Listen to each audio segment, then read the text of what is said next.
Assalamualaikum warahmatullahi wabarakatuh.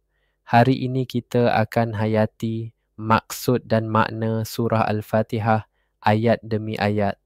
Ayat 1 bacaan Bismillahirrahmanirrahim.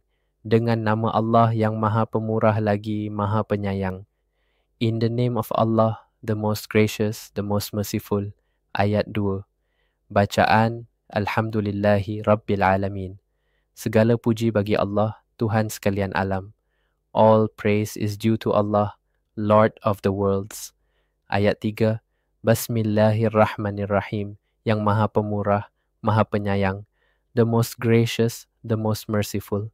Ayat 4. Maliki Yaumiddin. Yang menguasai hari pembalasan. Master of the Day of Judgment. Ayat 5. Iyyaka na'budu wa iyyaka nasta'in.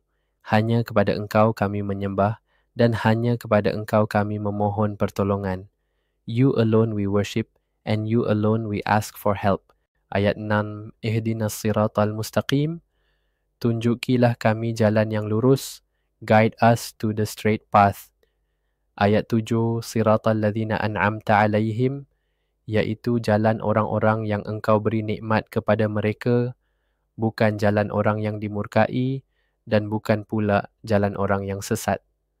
The path of those you have blessed, not of those who earned your anger or went astray. Penutup ringkas, semoga kita sentiasa membaca surah ini dengan penuh penghayatan.